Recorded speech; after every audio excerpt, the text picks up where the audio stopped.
So, g'day. How you going?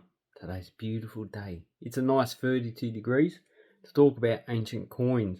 And I know the people from Queensland are watching this and going, nice 32 degrees. Wow, must be a nice winter's day down there.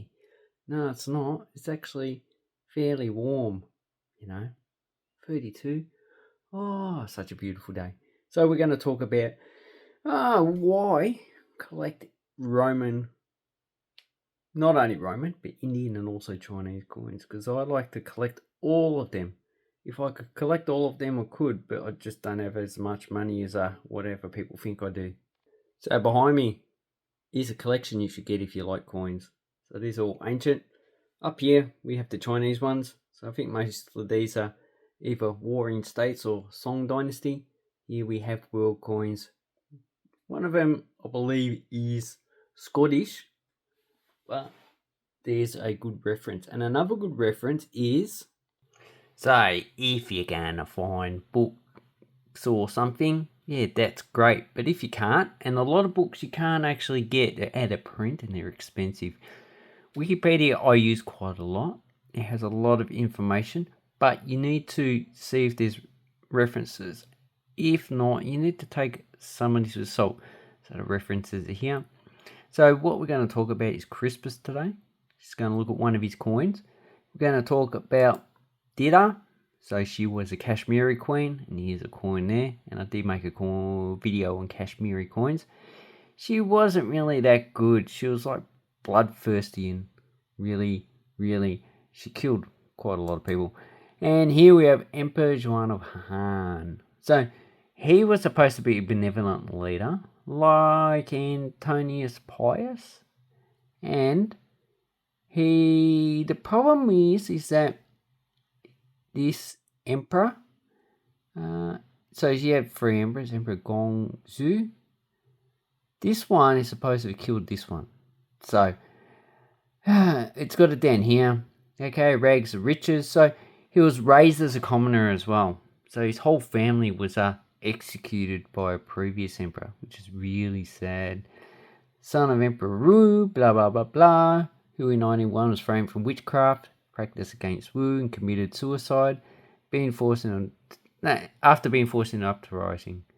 Okay, his father also died along with the family. So that indicates that there was an uprising and his family and their extended family were killed, which is really sad.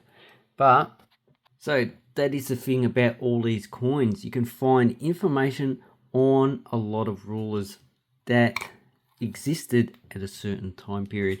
But not all rulers you can actually find information on. So we do have these coins. Okay, these coins from Sri Lanka, we don't have as much information on the individual rulers. And these ones are Sultans of Sindh and Punjab. These are the first Islamic style coins issued in what they class as India, Pakistan. These were issued in Sindh. Virtually nothing is known about these rulers. All we know is what is on the coins. There's not that much historical evidence, so that's why coin collecting is important. And you're probably saying, oh, numismatists do a lot of research on this. Well, they do some research, but obviously when you're working at a university, you need to do other stuff. You need to teach, you do some research, but your main focus is on money. So basically that's what they cater for. And a lot of this research is done by people who just have a passion for a hobbyist. So most of the translations and inscriptions are probably done academically, but classifying the coins would be done by other people, not within the university, because they dedicate a lot more time to it. Anyway, so they're quite nice coins. And today's focus is going to be on these three different styles of coins. So these Kashmiri coins are based on Greek coins, and the Roman coins are also based on Greek coins. So first of all, we have a Crispus coin. So he was the son of Constantine I, and he was supposed to have been a really good not an emperor, a Caesar. So that's why we have, at the end of the coin, we have noble Caesar, or noob. I like that you say that, no, you're a noob, dude. Anyway, so, and we have Crispus, and we have information at the start. So this is his portrait, diademed, and he's probably took some ecstasy. That's why his eyes are so high, bloodshot. And on the back, vote 10. So this is year 10. So he was born in 300 and died in 326. So he was only 26 years old when he was executed by his father. Now the reason for his execution, we're not too sure, but it was pretty quick. So obviously there is some, like the Wikipedia article has he as, and also the Gibbons. Actually, the Gibbons doesn't say that much about it. What we have is that Crispus might have had an affair with his mother-in-law, and her name was Fausta, and she was also executed. But they might not have had an affair. It could have been that various people in the court, either his brothers, or we could have had court officials, got into the emperor's ear and spread rumors, which is pretty common in these time periods. And that's how a lot of people died. I've read a lot about Chinese history, and you get the emperor killing one of his subjects, then finding out that it was all false, or that person who accused that subject fell out of faith and was themselves executed. So really, this all goes around in circles. Okay, the next coin we have is a Kashmiri coin. This is from the Empress Dida. So this side we have Dida, and we have the Queen. She is sitting on the royal, looks like she's sitting on the royal throne. And these are derived from Kushan coins, so they're very stylized. And on this side we have probably the goddess Lakshmi. We have Shri, and it looks like she's standing, or even might be one of the derived Kushan gods, which I don't know which one it is. Probably God Mo, I don't know. Mo, Ho, Do, Vo, whatever they call their gods. All the information you can find on Zeno. Anyway, Dida was not really a nice queen. She was actually quite jealous. So she was the regent during 4 monarchs. So that's pretty suspicious in itself. So her son Abhimanyu, whatever you call him, the second, he died. He was on the throne from 958 to 972. So that's about 24 years. And he passed away. Could be just natural. He just passed away. But then she enthroned for 1 year Nandi Gupta, and it was her grandson. And obviously she deposed him, or maybe he died. Then Tribhuvan Gupta, wow, he's got such a long name, was put on the throne for 2 years, and he was deposed and probably executed. Then the last one, Bhima Gupta, was on the throne from 975 to 80, and he was deposed and supposedly tortured to death. So obviously probably the 3 grandsons were executed, and could be her son was also executed.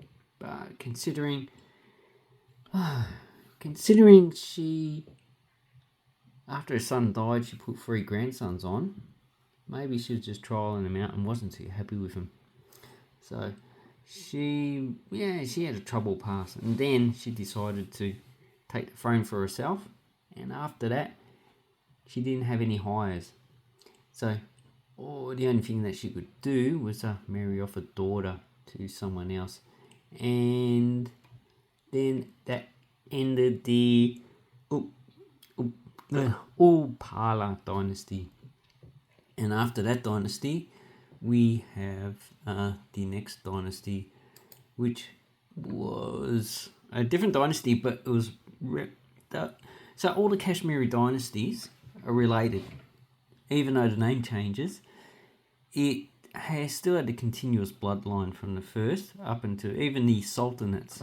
They just changed their religion, but it seems like they had to still relay the bloodline. Okay, the last coin we have is a wushu. So I showed this before. This was a common coin for about 200 to about 600 AD, roughly. I'd rounded those numbers off. You can check out when the Tang Dynasty started. I think there's an issue at 198 BC, but these can vary depending on the archaeological evidence. So, the emperor I want to talk just quickly about is Emperor Yuan of Han. So, he was supposed to have been a benevolent emperor, and there's some controversy, but he's not as bad as some other emperors. So, he's not as bad as Dida, definitely not, and not as bad as Constantine I, who was pretty jealous. Oh, my wife had sex with my son. I have to kill them both because I'm very jealous and I have a great personality because I own everything. So anyway, this guy, Emperor Yuan, was actually brought up by a commoner. So if you read the Wikipedia article, it says Emperor Yuan was only a month old at the time and only survived due to protection of a sympathetic prison warden, Bingji, and lived his youth as a commoner, so that's important, lived as a commoner, and as what they Cantonese is called Gongjubang, which means princess sickness, you know. Oh, I'm a princess, I'm special, you can't do anything to me, give me all your gold, give me all your jewels. Oh, he hurt me, execute his whole family. Anyway, and afterwards, Emperor Wu in 87 BC gave him an amnesty. And after Liu He short 27 reigns, obviously there was another emperor who died. The 17-year-old Liu Bingyi, so that's his common name, was selected by Hou Guang, the half brother of Liu Bingyi's great cousin. The genealogy just gets really confusing. So I'm a bit confused at the moment. Okay, for the throne, so obviously they chose him as the throne. Inherited oracle, blah blah blah blah blah. Okay, it was hard working and brilliant ruler by historians, but because he grew up as a commoner, so that's why he was classed as a brilliant ruler. But his Emperor Zhu Pingjun, was poisoned. Probably, who was she poisoned? Okay, she was, Empress Ho killed, probably by poisoning, Empress Zhu, and eventually the Empress Ho and her family conspired against Emperor Yuan to overthrow him because he obviously found out and they just couldn't take the chance that he would do something and get rid of the whole family. Well, anyway, they got caught and it failed. And what happened after that was pretty much the whole Ho family died except for her. Empress Ho was actually spared. And that was probably a punishment in itself. Executing her is a pretty easy thing to do, but if you execute the whole family and leave her to suffer, that makes them pretty bitter. So these coins have nothing on the back, although it does have a little dot, but we're not too sure if it's a mint mark. Just have 5 shu, so wu shu, and these are pretty common. So the square is supposed to have been for stringing, but I'm not precisely sure why they put the hole in it. That's the only thing they can come up with.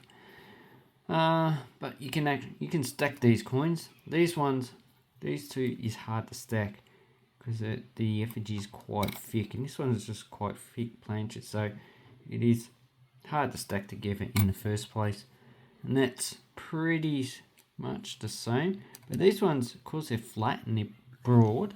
You can stack them quite easily, 10, 20, like you can stack modern coins, which, even if they're different currencies, you can still stack them quite easily on top of each other.